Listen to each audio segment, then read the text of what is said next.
In 2021, I talked a lot about Cambly, and many of you responded very positively to those videos, but there were a couple of comments that mentioned how bad Cambly is, or that you shouldn't work with Cambly, or I'm just putting on a show because Cambly is sponsoring me. While those comments were a little negative, I did give it some thought.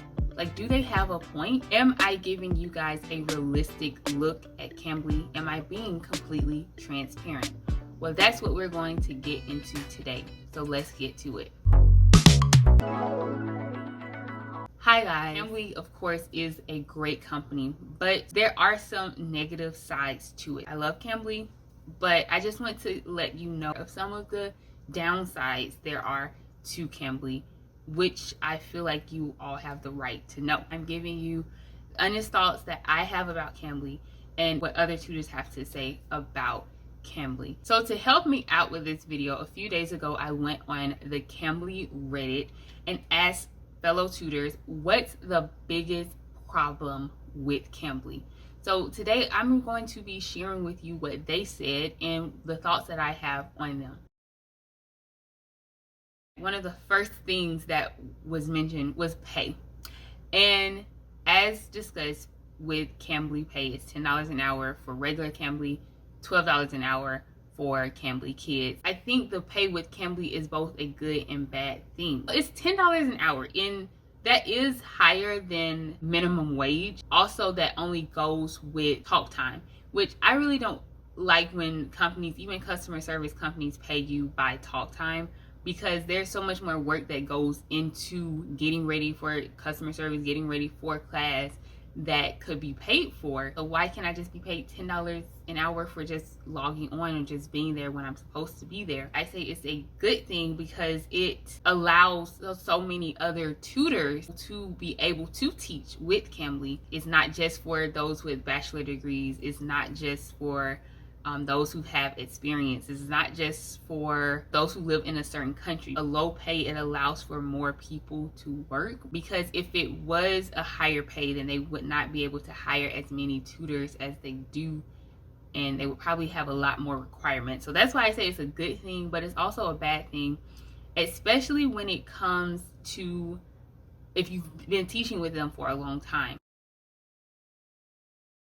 But another thing that I personally don't like about Cambly is the fact that there's not much room for advancement as far as getting an increase in pay if you've been teaching there for a longer time.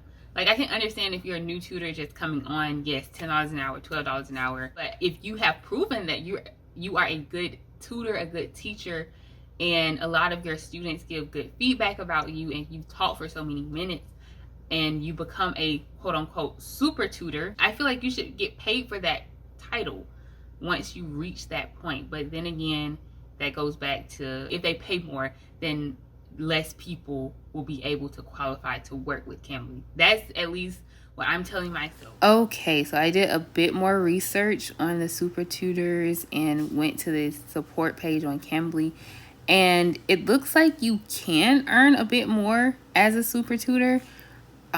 But I don't think that affects your hourly rate. I still think you get, when you're talking, you still get paid the same amount, but you do have more opportunities like marketing projects and even working in tutor support. So there's just more opportunities to make money. So one tutor says students can cancel minutes before the start time and we get nothing. The cancellation policy is honestly even worse than the base pay rate. Getting nothing when a student cancels literally 1 second before the class was supposed to start is downright criminal. Cambly does not have a cancellation policy. They more so have a missed class policy. So what this means is, let's say that Johnny has an appointment with me, a reservation with me for 7 a.m.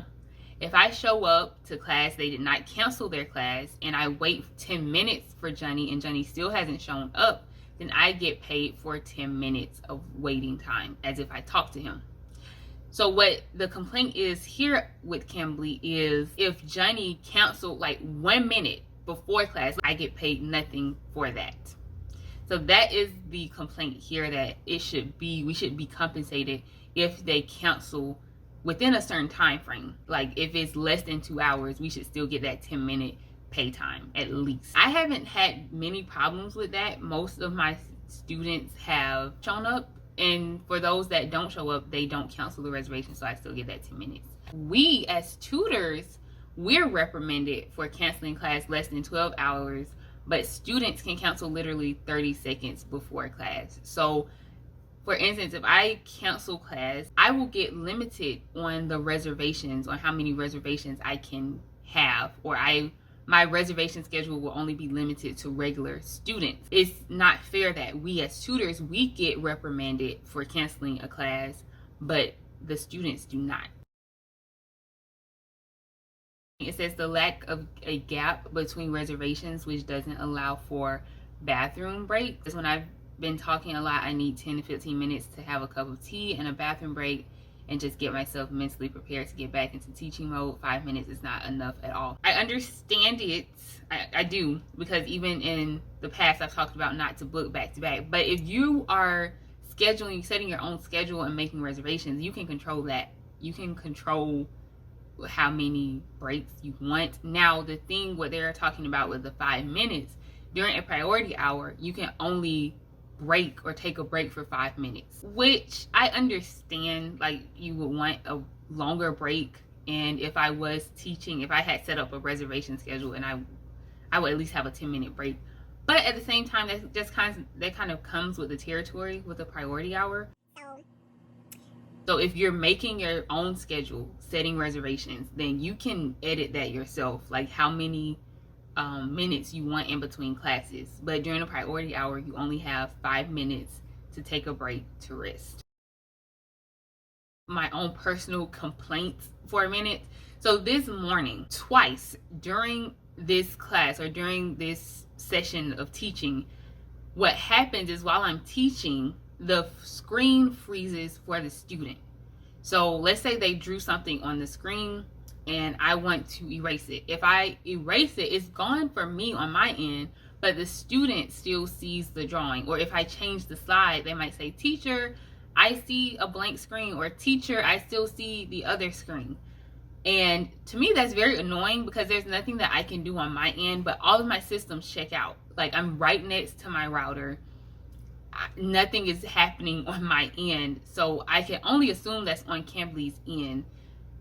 So I don't know why this is the case, and the only solution that I have found with this is that the student has to leave and then call me right back, and that can be another headache, especially if they're right in between classes, because that affects the rest of your schedule. Cambly, if you're watching this video, please fix this, or please tell me what I'm doing wrong, because this is a headache that I come across many times, at least once or twice a week while I'm tutoring. If you have a solution, please tell me. My biggest pet peeve is that time isn't managed better. Like, if you signed up for a priority hour and you have 10 minutes left, the only people who should be able to contact you are those wanting 10 minutes. I do agree with this. Say I'm on for a priority hour, I have 10 minutes left, and the student comes in, but they have on their screen for 30 minutes. We wish it was a way that they could see, like, hey, we're only going to be online for 10 more minutes, because it does affect their view of us, and that could affect our rating. So if there was a way that Cambly could fix that, that would be great as well. It says also there should be a way to control what level of students we get. I'm useless with beginners.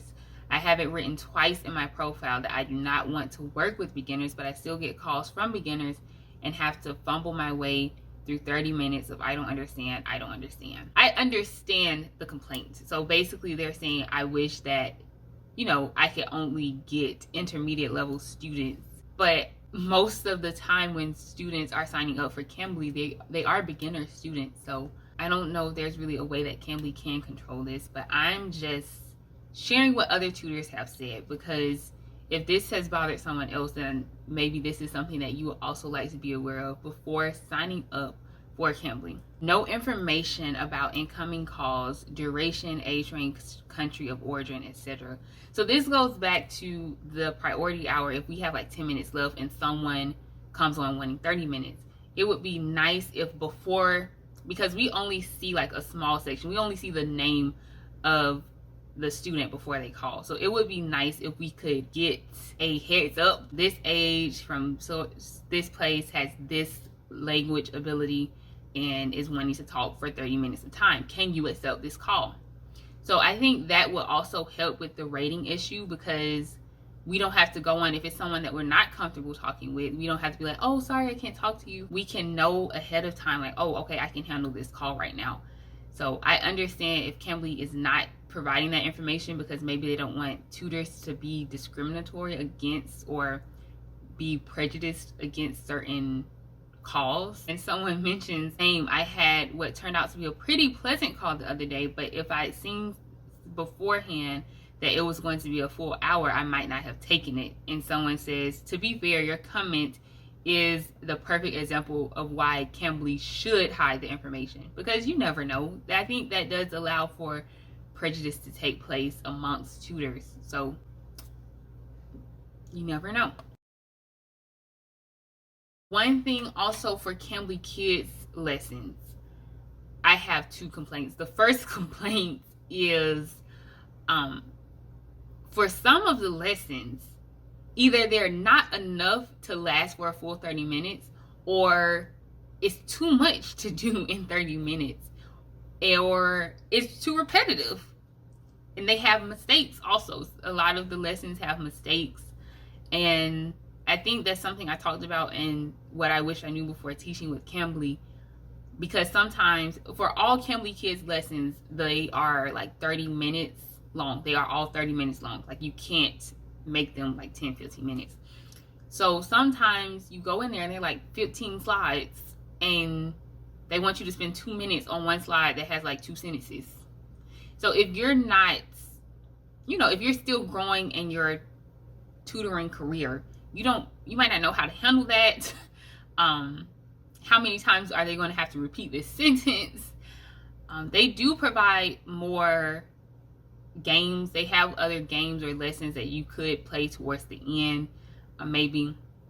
But I just wish they were more interactive or engaging. So there are other comments on this Reddit, but I think we can stop here. So yeah, I just wanted to share a more realistic look at Cambly. And if this video has proven helpful to you and you still want to sign up for Cambly, then feel free to use my link in the description to sign up.